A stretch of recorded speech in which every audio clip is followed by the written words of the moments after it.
Hi, everyone. I'm David Stewart, and welcome to the Ages podcast, where we speak with extraordinary individuals who are living boldly, breaking boundaries, and showing us what's possible at any age. This is episode 269. Now, today's guest is nothing short of remarkable. Jenn Drummond is a mother of seven. Yeah, seven. And beyond raising a family, she's been out there climbing some of the world's most dangerous mountains.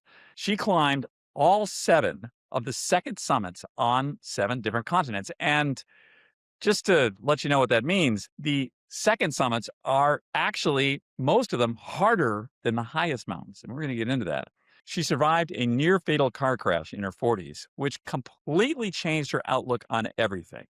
And she went on from there to become the first woman to summit these second highest peaks on all seven continents. I mean, wow, that's all I got to say about that. And that alone would be a full story. But of course, for Jenn, it's just base camp on the way to the summit. It's an amazing conversation. Jenn is an incredible woman. Thank you for joining us for this. Here's a preview of our conversation. We don't get to choose when we die, but we absolutely get to choose how we live. And so for me, it was time to start living.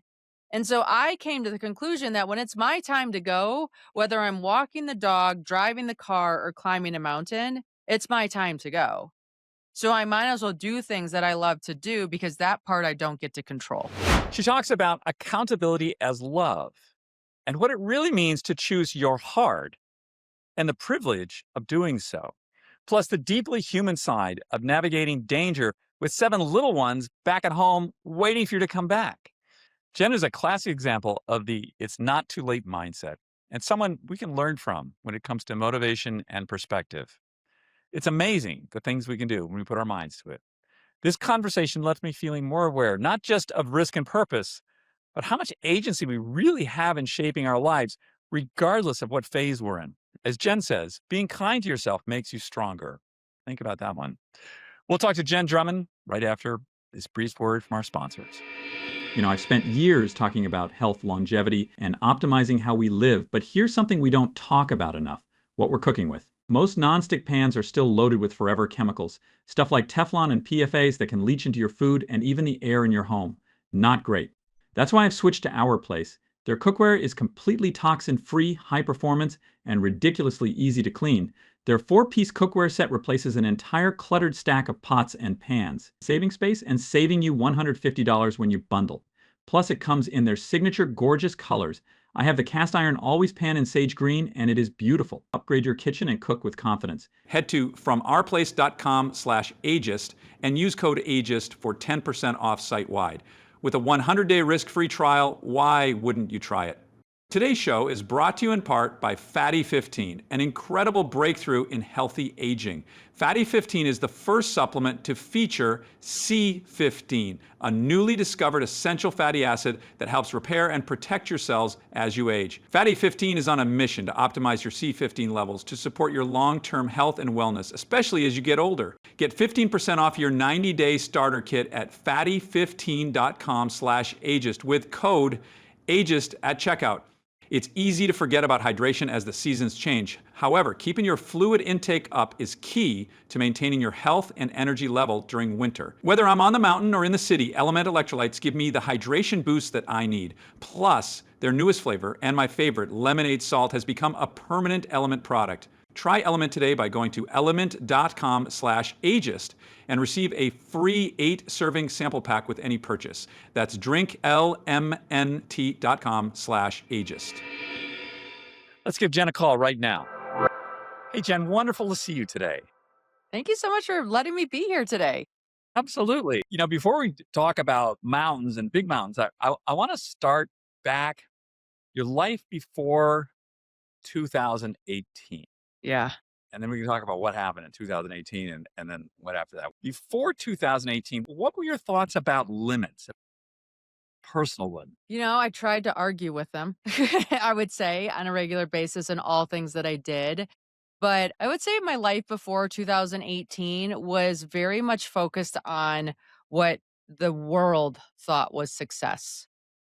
Okay. So did I have enough money in the bank? Did I have a business that was something that I could talk about? Did I have more than one house? Did I have all like were my kids well behaved? Did we look the way that we were supposed to look? Like I was very much externally focused and saying, what was that feedback and did that matter? Okay.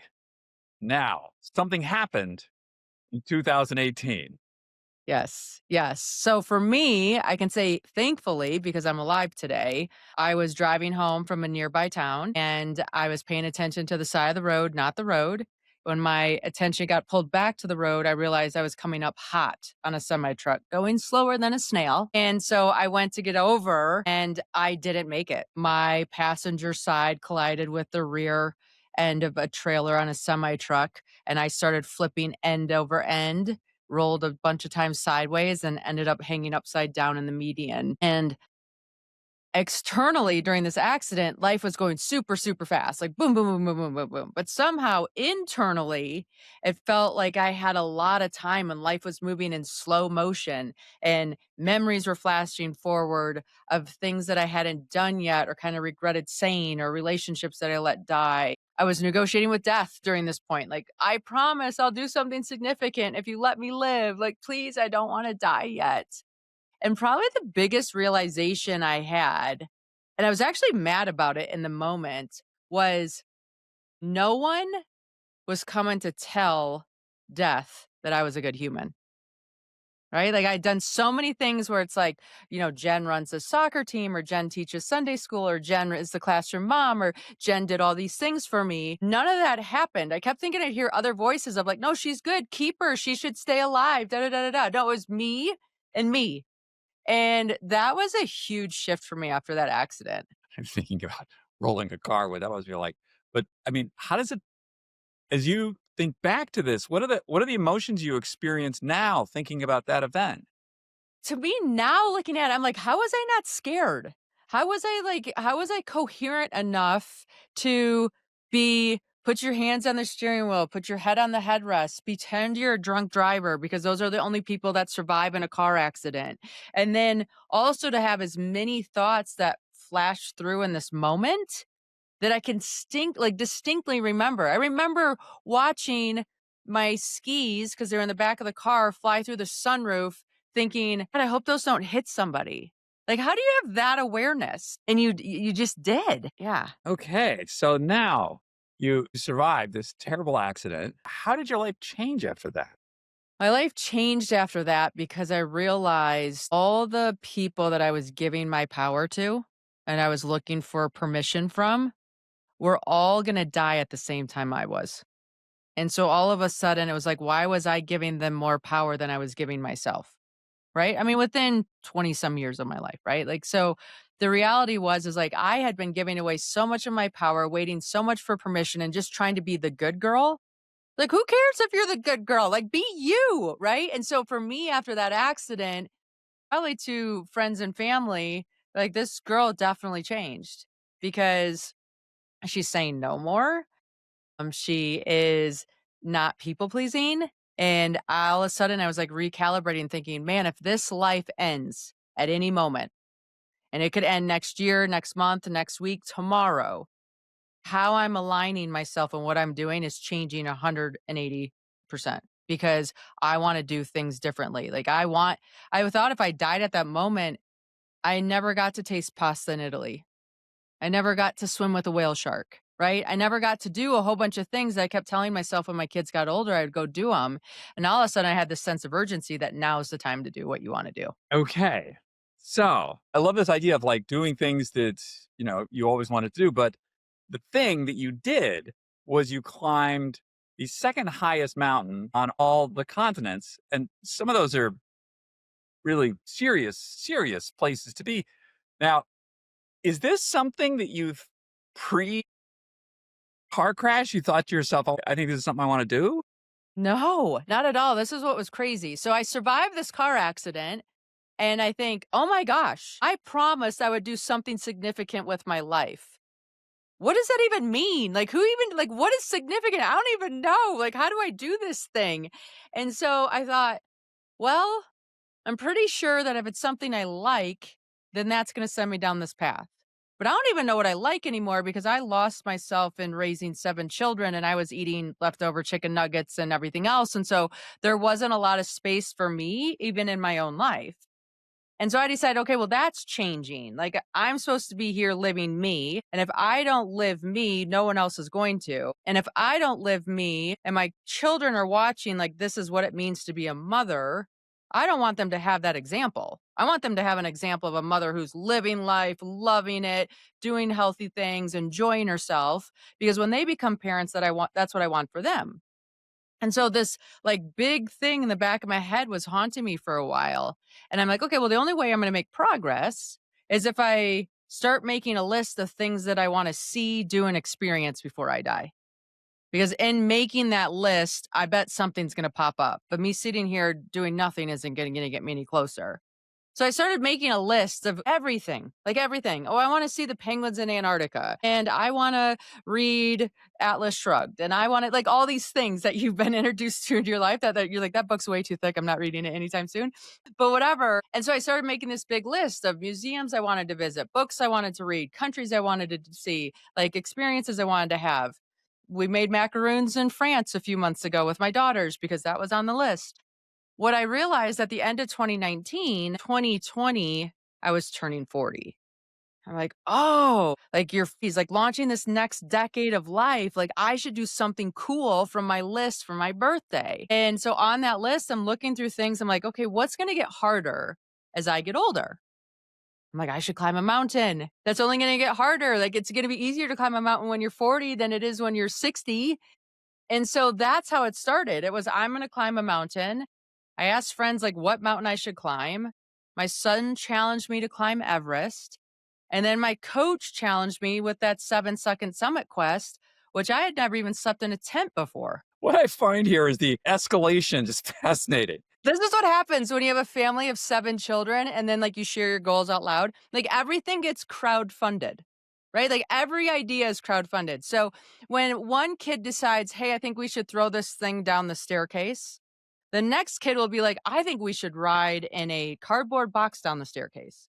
The next kid will be like, actually, we have this railing that has a sofa. If we move the sofa and jump off the railing, that'd be the cooler thing than going down the staircase, right? So by the time you go from your room to the laundry room to get laundry and come back to your room, you see something out of the corner of your eye, like lunge off the side of the railing. You're like, no, I didn't see anything. That's not possible.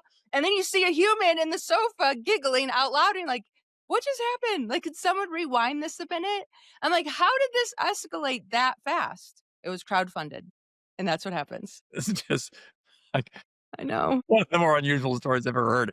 So, I mean, I sort of understand like, okay, you had something that you wanted to do, but this wasn't even on the list. Like nothing close to this was on the list. No, I mean, like, I literally thought if I'm going to climb a mountain, as in I'm going to drive to some cool mountain, grab a Starbucks, hike up it a little bit, and come back down. That's what a normal, rational human would do. Right. However, one of my friends was like, you should climb this mountain named Ama de Blanc. I'm like, Okay. Ama de Blanc? I'm like, I've never even heard of it. And then he does this sales pitch on me about how it's the most beautiful mountain in the world and it's located in Nepal. And he's like, it means the mother's necklace. And he's telling me all this stuff. I'm like, oh, yeah, if I'm going to do this, I should climb Ama de Blanc. Right. And then, of course, my son hears that as I'm a dumb blonde. Right. So when he's struggling with this math homework one day and I'm saying, we do hard things to motivate him, he comes back at me and he goes, if we do hard things, why are you climbing a mountain called I'm a Dumb Blonde instead of a real mountain like Mount Everest? And I'm like, it's Ama de Blanc, not I'm a Dumb Blonde, but thank you, sweetheart. Right. And so like, it's just these like weird twists and turns that ended up where it did. How old was this child when he said this? Like 9. Love the family involvement here. I just want to spend a minute here on Yeah. the like your mom with 7 kids to how long does it take from your son says, don't climb I'm a dumb blonde, climb Everest to actually you did that. So Right. Right. how long does that take? So I climbed. So when I decided in December, of 2019, I was going to climb Ama de Blanc. I was planning on climbing in May of 2020, but COVID came. And so then I didn't get to climb then. But then we had this gap in COVID. So all of a sudden, Nepal opened in October for this short window.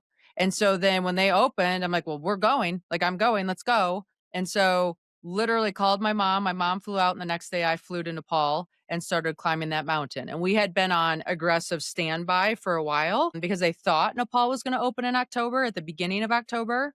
So we were just waiting for that all to come into play, and it actually did. And then I came back from that. I'm like, oh my gosh, this is the most amazing experience ever.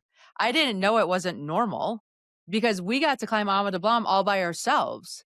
There was nobody else at base camp. Nobody else was crazy enough to travel during this time. Everybody was still timid and shy. And so I'm like, I cannot believe people do not climb these amazing, beautiful mountains. This is the best experience ever. Note to self, they do. I just was at a unique time in history. And so then my coach, we had talked about Everest and the 7-second summits. And now I was like, okay, we're in. Like, if this is what this is, like, I am here for it.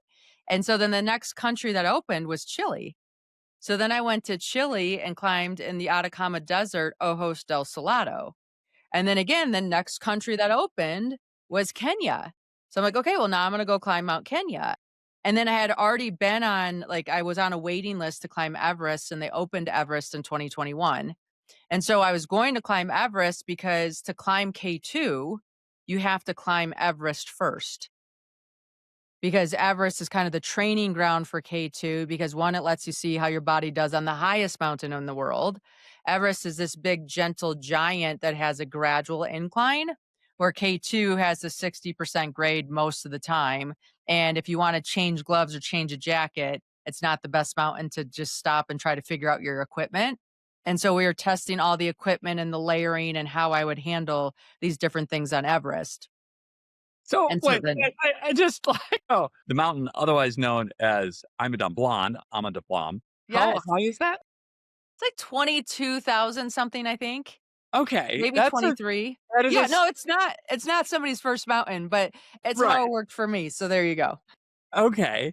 So Yeah. then in the course of like, what was the time between doing that and then climbing Everest? So I climbed Mount Blanc in October of 2020, and I summited Everest in May 31st of 2021. So So like that 10 was months, 10 months. 9 or 10 months. And you did another 3 mountains in the middle there. Ojos, Mount Kenya, then Everest. So yeah. Okay. We'll be right back with more from Jenn, including what it feels like to face the 25% fatality odds of climbing K2 and still choosing to climb after this quick message from our sponsors. Today's show is also brought to you by Our Place. I recently swapped out my old toxic kitchenware for Our Place's and couldn't be more satisfied. Not only are Our Place's pans and appliances beautifully crafted with a range of fun colors, they are also made without toxins and chemicals. We talk a lot about health and wellness on this show. One of the main things to do is remove toxins from your life. If you make it a priority to eat healthy food, make it a priority not to cook on unhealthy pans full of forever chemicals. Our Place has completely upped my kitchen game, along with many others. Just look at their 75,000 five-star reviews.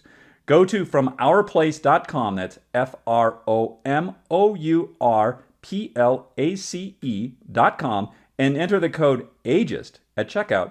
You get 10% off site-wide. That's FromOurPlace.com, code AGEIST, and get this, Our Place offers a 100-day trial with free shipping and returns. Check it out and get those toxins out of your kitchen today.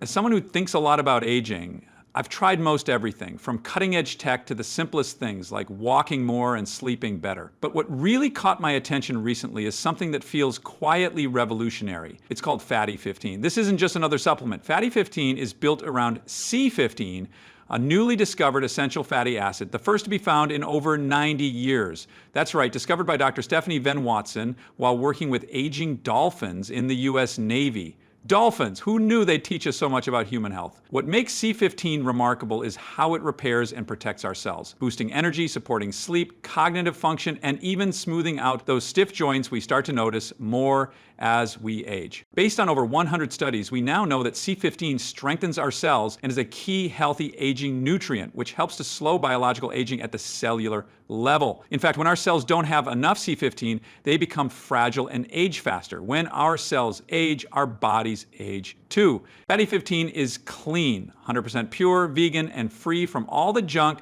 you don't need. Over 70% of users report real benefits within 16 weeks. Fatty 15 is on a mission to optimize your C15 levels to help support your long-term health and wellness, especially as you age. You can get an additional 15% off their 90-day subscription starter kit by going to fatty15.com/ageist and using code ageist at checkout. So, if you want to age like you mean it, gracefully, powerfully, and with purpose, Fatty 15 is a smart place to start.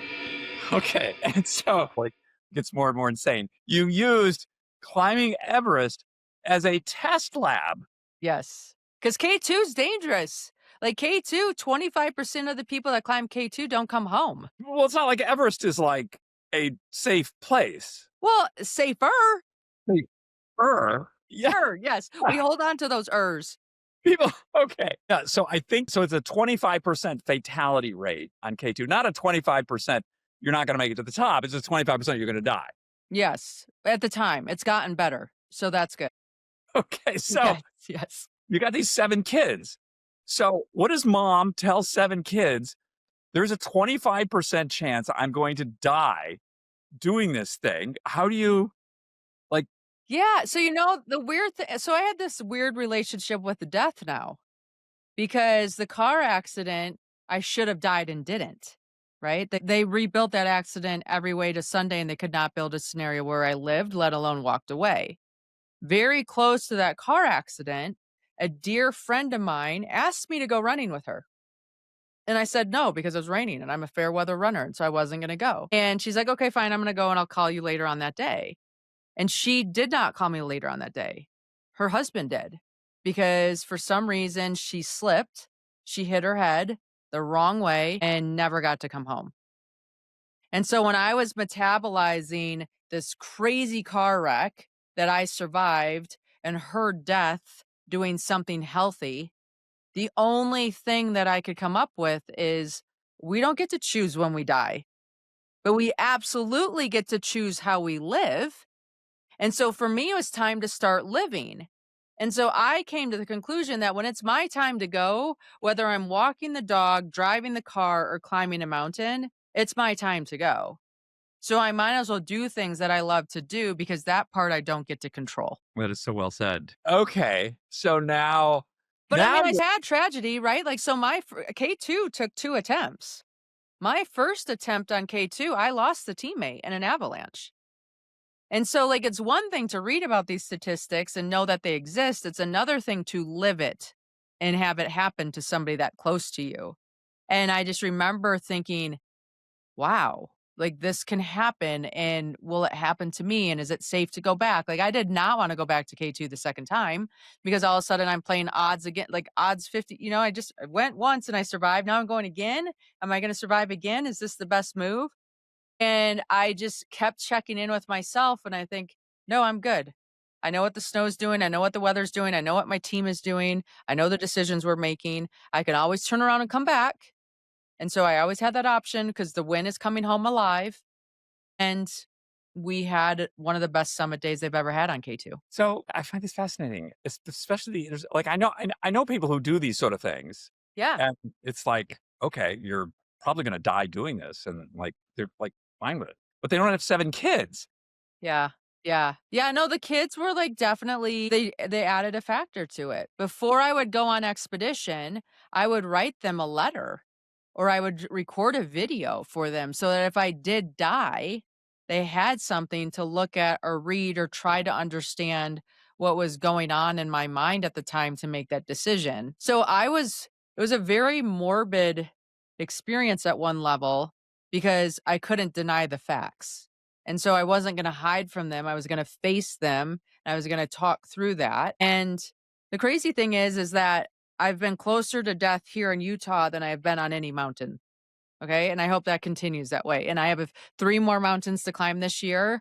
And then because of the facts that you said that mountaineering isn't the safest sport, I feel like I've satisfied that itch after I get these next 3 done. When you say you've been closer to death, you referring to the car crash?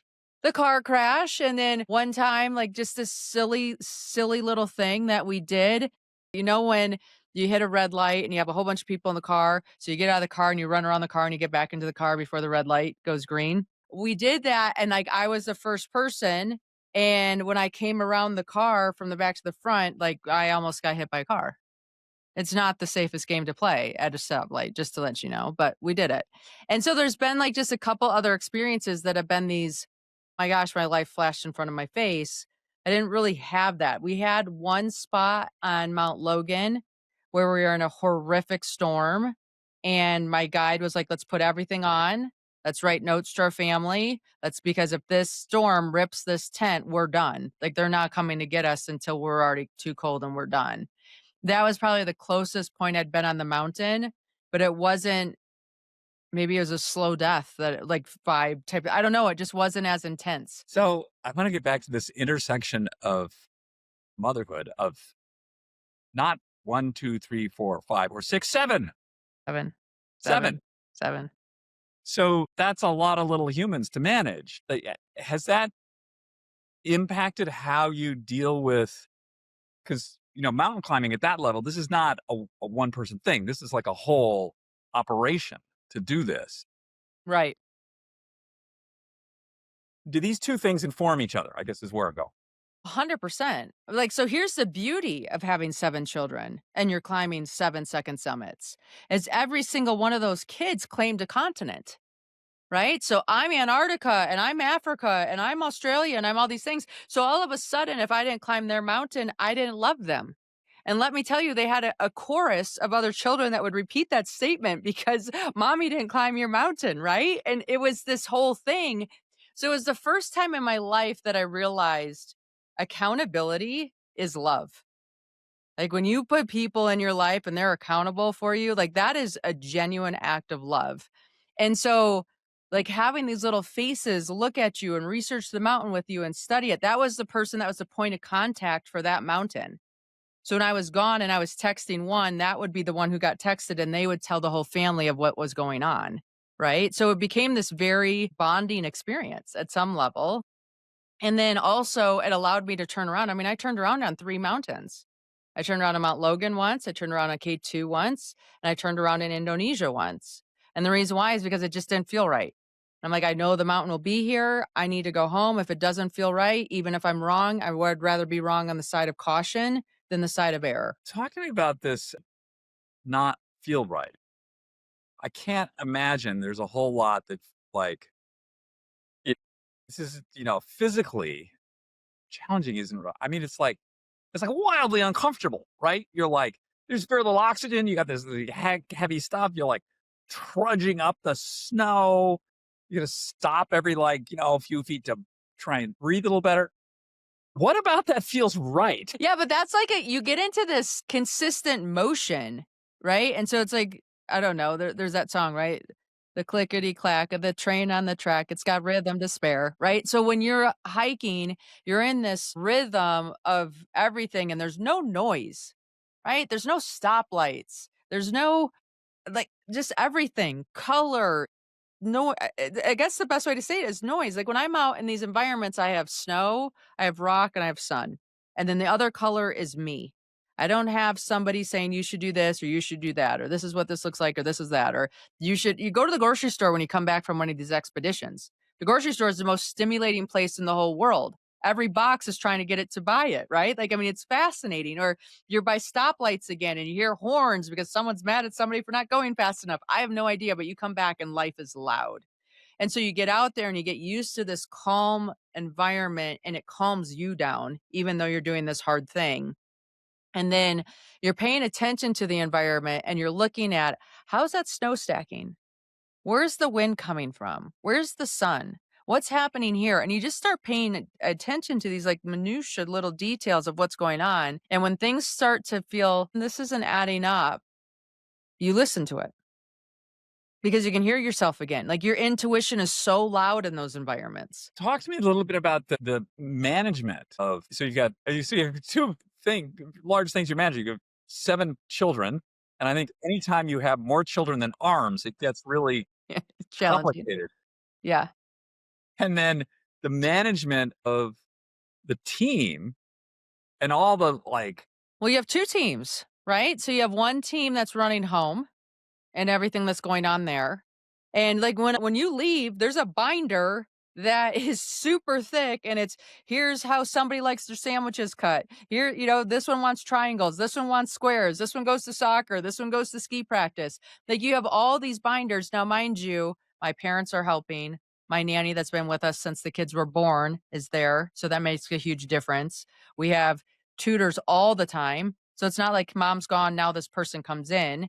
It's like mom's gone and we still have the same people doing the same things. So they're in their routine, right? I'm the one who's not in the routine. And so I'm the one that struggles more than they struggle. And then when I'm on the mountain, you have a huge team. And here's the thing, big mountains take big teams. Just like big goals, right? If you're launching a big company, it is a lot of people to make that go. And so when you're on some of these big mountains, someone's managing oxygen, someone's managing weather, somebody's managing tents, somebody's managing all these different things, your food. Like the only thing I need to manage is my temperature, my attitude, and my next step. It is so much less than when I'm at home. Like I'm like, it is so easy for me because when I'm at home, I'm like, okay, does everybody have shoes on? Because we're going to the airport and we need shoes because I've had a time when we've been at the airport and someone decided not to wear shoes, right? There's just different things. That's amazing. The challenges of home outweigh the challenges of climbing K. I promise, all day long, all day. So I want to get to this idea of well, we don't call them I wouldn't call coming down from K2 alive as a setback or a failure. I mean, some people look at it as a failure. I don't know. It's like like you said, you're down, all your limbs work. It's a Right, win. right. Still to come, how Jenn's 7 kids held her accountable to finish what she started in the surprising way she finds peace at 23,000 feet. First, a quick break to hear from our partners who help make this show possible. As the weather cools down and the days get shorter, one thing I'm not cutting back on is staying hydrated, and not just with water. This time of year, it's easy to forget how much we still need electrolytes, especially if you're working out, fasting, or just living in a heated house all day. That's where LMNT comes in, my go-to for clean, zero-sugar electrolytes. No weird additives, no junk, just science-backed hydration that actually tastes great. Plus, their latest flavor, lemonade salt, is here to stay. Tart, refreshing, and perfectly balanced. Whether you're hitting the gym or the hiking trail or just trying to avoid that 3 p.m. crash, LMNT keeps you dialed in, ready to upgrade your hydration. Go to drinklmnt.com/ageist and you'll get a free 8-serving sample pack with any purchase. That's drinklmnt.com/ageist. So what did you learn from these things where, you said okay, we're going down. When you go down and you don't without the Yeah. summit. Yeah. Oh, it's the hardest decision to make. It is so hard because you're the only one that gets to determine if it was the right one or not, right? Like no one continued, so you don't know if you made the wrong decision. So you just have to keep telling yourself like this was the best decision I could make based on the information I have, and that's it. And I'm closing the door and I'm not opening it anymore because there's no point. And then you start looking for wins. So I'll be honest, like I just failed Denali's summit in June of 2025. And I went with a guide, and the guide got sick and had to be helicoptered off. And so then my expedition was done. And I was furious. And I allowed myself to be furious for like 5 minutes. And so I got as intense as I could about the feeling of frustration and all the things, right? You trained, you prepared, you got everybody set up in camp so they didn't even notice you were gone because they were all busy, and you paid all this money to be here and you don't get to summit because of something else outside of your control. And so I threw a little pity party for myself and then pulled myself back together and I said, okay, well, that doesn't mean it's a zero. Like there's still other wins that you can have. So what do those wins look like? Well, then I went to all the camps. I said, here's all the food that I don't need anymore. Do you guys need any food? Are you running out of it? Here's all the snacks that I don't need because I'm going down. I have these amazing socks. Are you worried about having good dry socks for summit day? Here you go. Right. So I gave away a whole bunch of my stuff because in my mind, it was my way of helping somebody else reach a goal that I couldn't this year. And that was my win. And so I think anytime that you're not getting the win that you want, There's other wins available. You just have to seek them out and participate in those, and then come back for the mountain if that's something you wanna do. Is there some sort of celebratory ritual you do upon, you climb a mountain, and then how do you say to yourself, like, "Wow, Jen, that was like awesome, amazing." Like, is there something you do?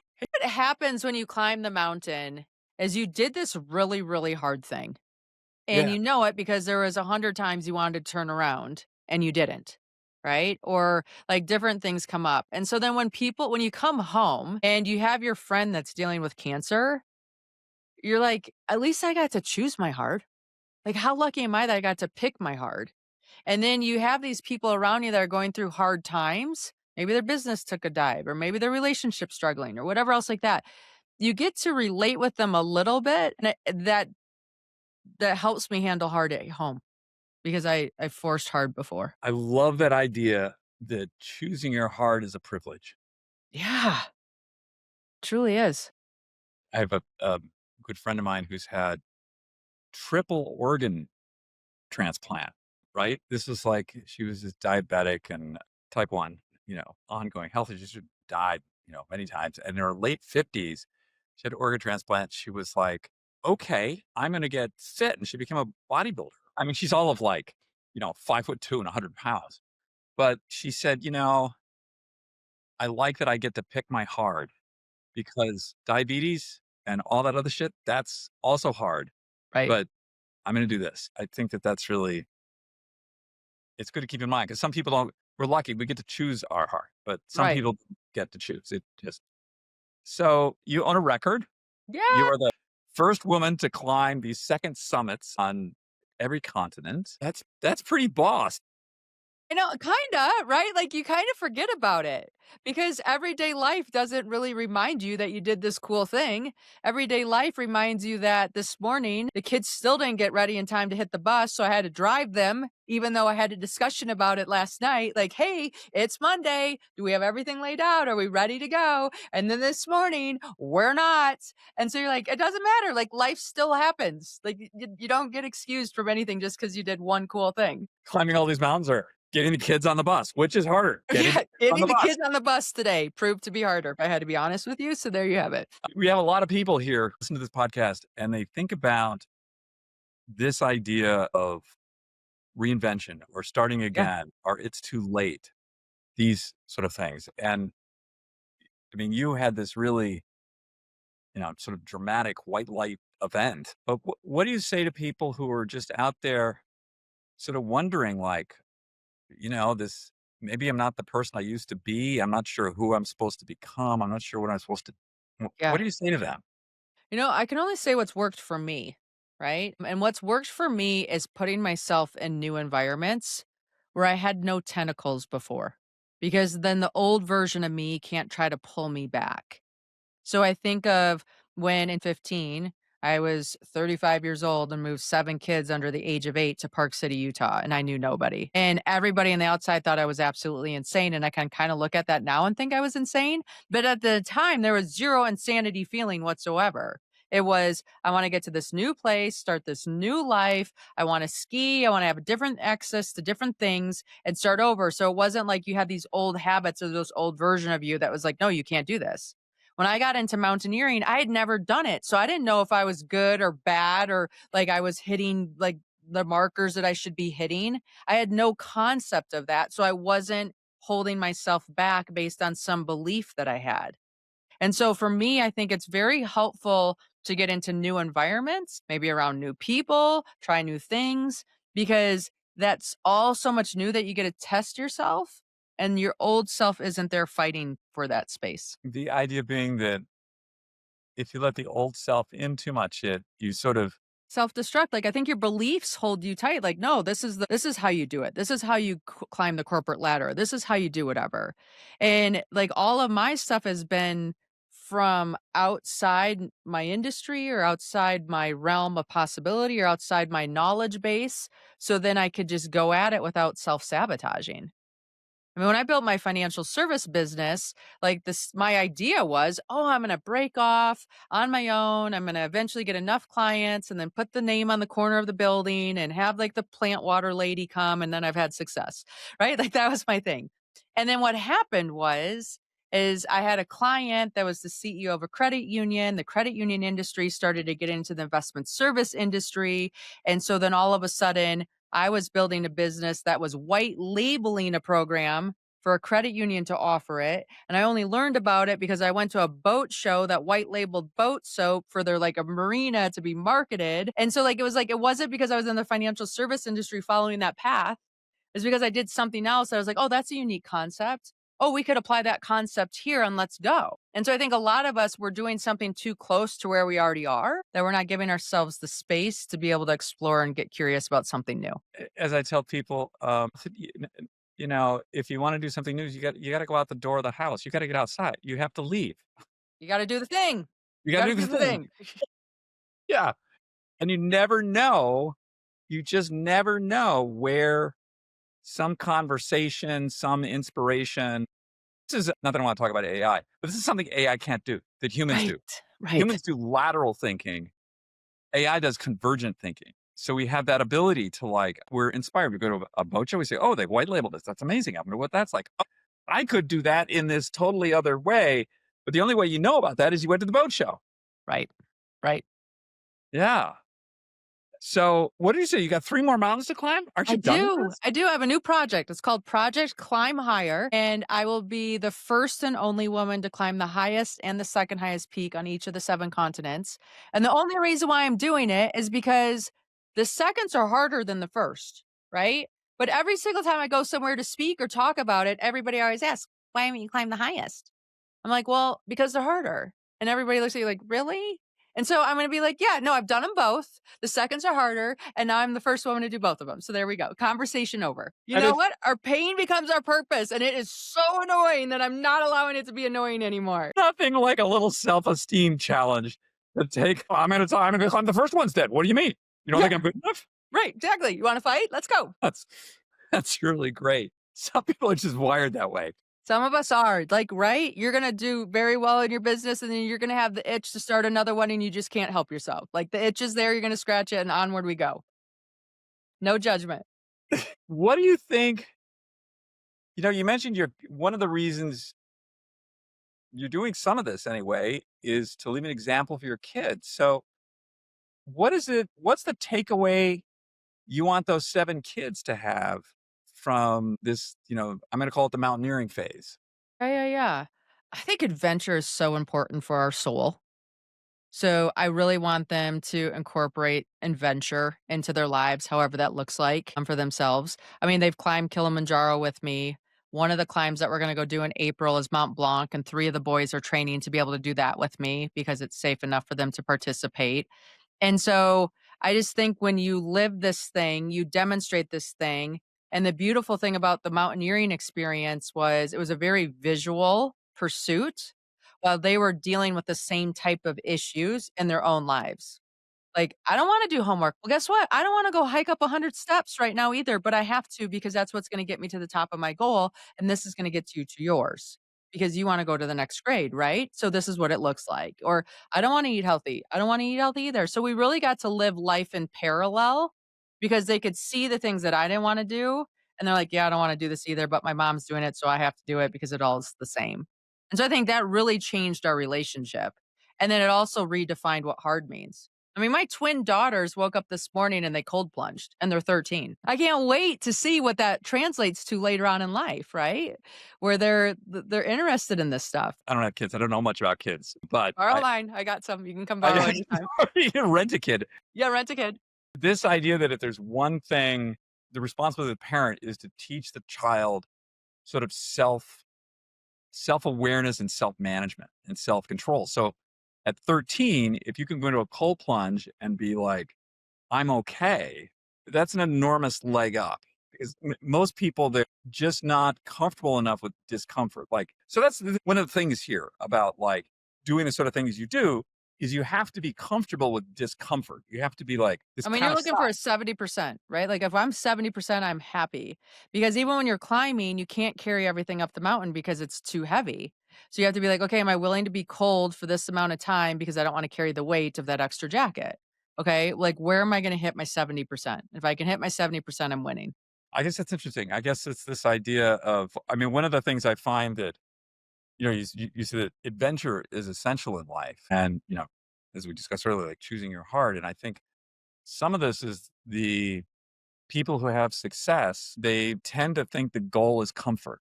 How can I sit in a softer sofa? How can I get more comfort? How can I like engage less with the irritating things in the world? Because the goal of my life is maximizing comfort. But the thing that goes along with comfort is decay.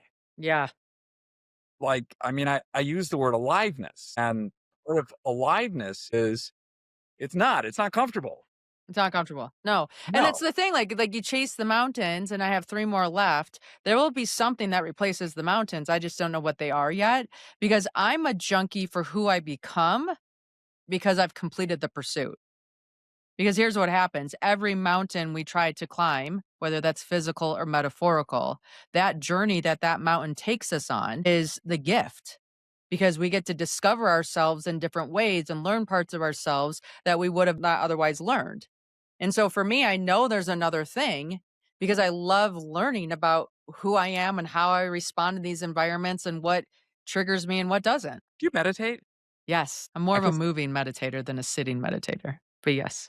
was this idea that like you become the radar screen for this cloud of sensation and thoughts and feelings. And then I'm a terrible meditator. I just really At am. the moment, not always, just at the Well, moment. been, it's been about 30. I'm just kidding, I'm just kidding. That's okay, you can own that. There's different types of meditation. So if you're the one who has to just sit there and like, that might not be your style. Like I view hiking up a mountain as a meditation. I Absolutely. don't listen to anything but nature. I'm like paying attention to how my body feels and the different sensations. I'm fascinated by the stories that all of a sudden show up. I mean, I'm climbing Everest on the Lhotse face, which is a miserable section. And I'm thinking about cotton candy. Like, how does that happen? Right? Like, there's just these random things that whatever. And so then you run down that path, or you just say, no, I don't want to think about that. And a new thought comes. It always does. The new Always thought does. I have always does. a faucet of thoughts, always a faucet of thoughts. Is there something you'd like to leave people with? I mean, what you're talking about here is a way of living that's intentional. If there's a thread that I see through all of this, it's this intentionality. Definitely. And, a lot of people struggle with that. That it's just sort of like life is happening to me. I'm not that Iggy Pop song, I'm the passenger. Like, okay, you can be the passenger, you can be the driver, you pick. Yeah, I'm the driver. I'm not the passenger in my car. Sometimes I drive to the wrong place, but then I just get back in and start driving again. But I would say the biggest thing that I've learned in doing hard things, which everybody's definition of hard is different because of where they are and whatever that is being kind to yourself makes you stronger. Because the thing you're doing is hard enough. If you decide to layer hard on top of that, you're just self-sabotaging. So for me, I've learned when I'm new at something or bad at something or made a decision that wasn't my strongest or whatever that is, then I need to recognize that. You're like, okay, look upstream a little bit and maybe see what caused it. And then be kind to myself and solve it. Because berating myself or putting myself in a timeout or being whatever you want to call it, that doesn't help anything. And so I think as all of us are on this pursuit of life, like where can you be kinder to yourself? Because when you're kind to yourself, you can achieve more. That is something I wish we could just like broadcast out in the world. Yeah. You can accomplish more if you're kinder to yourself. To yourself. Yes, Yes. There's certain elements of the culture that don't follow that. So, definitely. yeah. Can we, I just want to take a second. I want to do a little promo Let's do it. for you and, you invited me to join a group. Yeah. What is this group? Tell people. Yeah. So I run a weekly call on Tuesday nights. It's called the Summit Series. And basically, it's people have reached the top of their mountain, sharing their story to help you reach the top of yours. And just sharing tools and techniques or ideas that have allowed them to get unstuck and keep moving forward on their climb. It's been super fun. So thank you for letting me plug that. Yeah. Absolutely. And if people wanted to get in touch with you, they want to learn more about you, where would they go? Yeah, so if you go to jendrummond.com, you should follow along right now because we're going to start posting some really cool stuff on the behind the scenes of what it takes to set a Guinness World Record. So you'll find information about that. You'll find information about the Summit Series, some different expeditions that I'm going on that people are allowed to participate in. I'm on Instagram and LinkedIn and all those channels, so say hi, please do. Jenn, you are a shining light in my life. And I'm Thank you. really very happy that we were able to spend this time together. And I'm glad that we get to know each other a little. Me too. Thank you very much. Great having you. Take care now. Jenn Drummond, what a force. There's something powerful about the way she speaks about mountains, motherhood, and meeting. It's all part of the same climb. I love the bit how, yeah, climbing K2 was hard. Climbing Everest was hard, but it's not as hard as getting her 7 kids out of the house and get to school on time. I guess hats off to moms with 7 kids. There's something really powerful the way she talks about meaning here too. That's a theme that keeps resurfacing among the guests on this show. This idea that many of us get to choose our hard, and in choosing, we become more alive and autonomous. She also mentioned we don't get to choose necessarily when we die, but we do get to choose when we are most alive. I thought that was really great. It's a choice we make every day. I want to say for those of you who aren't looking at this on a visual medium on YouTube or something, Jenn is maybe 5'2", 5'4", and she does these incredible things. I mean, it reminds me a bit of much. I didn't come as close to death as she did, and we'll see. You can, if you're watching the video on this, you go to her Instagram, you'll see a picture of what the car looked like that she crashed. I had a moment back, gosh, it was almost 20 years ago, where I spent like a year in a hospital, and I came out of that. You face something like that, you realize how precious things are and how much you can actually do in a day or in a year. It can change things. I also loved what she said at the end about you want to get away from this person who you were because that person will drag you back. And the way you do that is you go into new environments, you try out new things, you just get out there. All right. So before we wrap, I want to highlight somebody from our incredible ageist community. We call it It's Our Not Too Late Story. This one comes from Harriet. Harriet is 71. She recently beat lymphoma, went through chemo, and now she's back to ballroom dancing. I think ballroom dancing is really lovely. Her recent holiday showcase performance had her on stage dressed as, of all people, Mary Poppins, twirling and tapping with joy. That's what we're talking about. It's not too late. It never is. If you've got a story like Harriet's, or if you want to read more from the people who are reimagining what's possible in midlife and beyond, head over to ageist.com/story. Share yours, get inspired, and you just might be featured here on this podcast or site. That's it for this week. Stay strong, stay vibrant. We'll see you next time. Take care now.